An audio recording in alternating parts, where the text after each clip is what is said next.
Stronger, Humza. Humza. Humza. You Some said it aggressive again. stuff. I was really, that was fantastic. I didn't know, I thought I was going to a comedy show, not a TED Talk. So, you know. All right, put your hands together for our very next comic, all right? This guy, he's a big fan, I'm a big fan of his. Randy Van Pelt.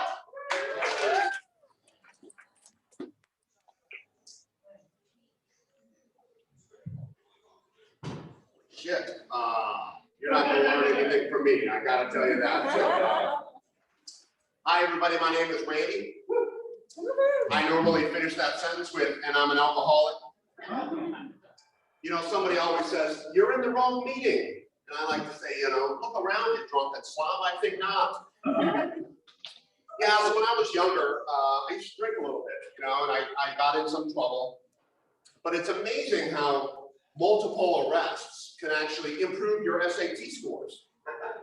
I now know what the Latin term nolo contendere means. It is it's a court plea that means something like, look, I know some shit went down here. It wasn't my fault. I can't prove it wasn't my fault, but you can't prove it was, so let's agree to disagree. That's funny. So now I'm in a program that helps me with that problem, which is good. And one of the things we do in that program is we practice rigorous honesty. And so what that means for me is that when I'm in an elevator and I pass wind, I now admit it. And sometimes I get a little overzealous. You know, I'll be like, yeah, that was the Tennessee Sidewinder, high five.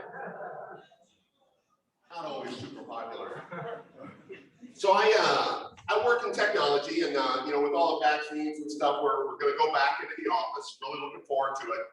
But I will say, I think I've been able to make a pretty good impression at work through COVID. You know, the ass print in my chair is both deep and well defined. I don't like to half-ass anything.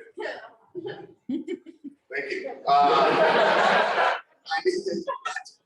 I really need to get into the office so that I can get a new notebook, right? Because I need a notebook so that when I'm sitting in meetings, you know, I can, you know, write jokes and plan the demise of my coworkers.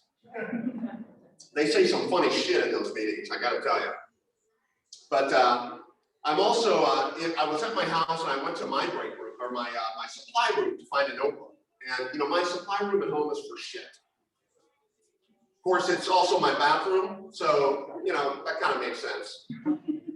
I'm really looking forward to getting back into the break room.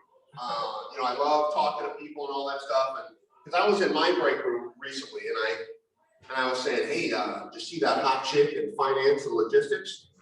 And my son looks up at me and he says, you mean mom? And he's like, oh, gross. And I said, hey, don't tell her I said that.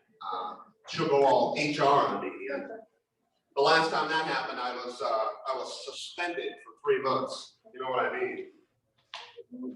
You know, it's nice to have my son around the house these days. I get to see him a little bit more, but you know, he treats me like the guy you run across in the office. You've seen him 20 times, but you can't remember his name. You know, he'll walk by me in the hallway and go, hey, what's up? And then he'll kind of like flip his hair. He's got this beautiful poof hair, you know, these 17-year-olds, and just keep walking on by. And that's amazing. Like, the other thing that reminds me of the office is like watching him do the dishes, for example, reminds me of watching an intern use the copy machine. I mean, his arms are flying all over the place. He's swearing all the time, but nothing gets done. I'm thinking to myself, God, if nothing gets broken, I'm going to be pretty happy here. But I was talking to my son the other day about comedy. Told him I was starting to do comedy. And he's like, hey, can I help? And I'm like, yeah, that'd be great. Because I got a joke for you. So he says, okay, I'm on Fortnite. And a woman logs in. And I say, hey, I didn't know they had Wi-Fi in the kitchen. And I was like, oh, geez, what kind of father am I? I mean, I'm certain I've told him not to say those things. You know, out loud at least. So I I did too. I too got a vaccine a while ago, and I went to the clinic, and it reminded me of like a lot of places you go now. And they had all these dots on the floor, you know, where you stand in line 6 feet apart, and they had these signs of arrows and these signs of what to do and when to do it. I mean, I didn't even know my wife made signs. That's funny. But I'm thinking, you know, I kind of like this actually. I like to have signs. I wish I had other signs. Like, for example, in my bathroom over my toilet, like a pee here sign. Right? So when my wife wasn't there to tell me how to do it, I would know. I think I'm gonna steal one of those signs, put it in the shower maybe. It's all right. I could use it other places too. Look, I'm a mid-50s white guy from Minnesota.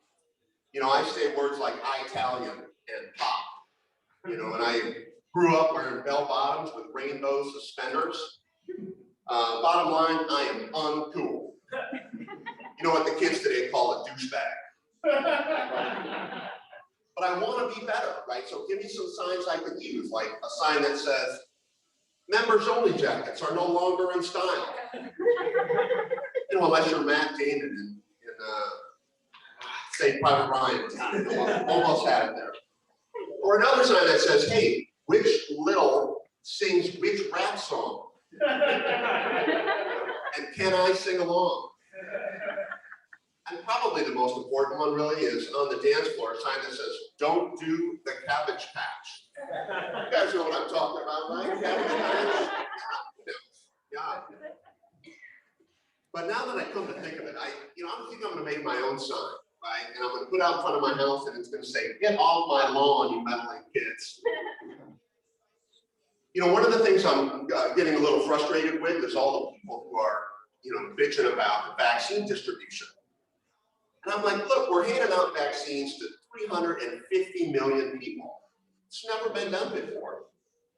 I mean, think about the first time you had sex, you know, like with 350 million people. That was a long day. Can you imagine the first time you had sex, being on TV, everybody's watching, you know, some guy sitting in Kansas watching on TV going, Jesus, class, you can't even get the bra, for Christ's sake. You know, everybody's got great ideas, right? My neighbor comes over and he says, you know, if I was in charge, this would be over by now.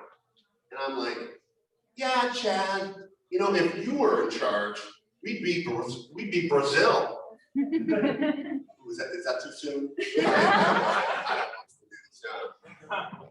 You know, I wonder if this is what it was like back in the 60s, you know, during the moon mission. And they're trying to go to the moon, the scientists in the white shirts and the little ties working on it. And about 5 years in, you're sitting around watching Cronkite, right? And somebody's going, God damn, it's been 5 years. I can't believe that we're not there yet. You know, I could see his neighbor coming over to him saying, hey, Jerry, going to the moon, that's a good idea. How come you didn't go to the moon? Guess that degree from the San Francisco Comedy College didn't get you in, huh? Thanks, everyone. That's all I have to say.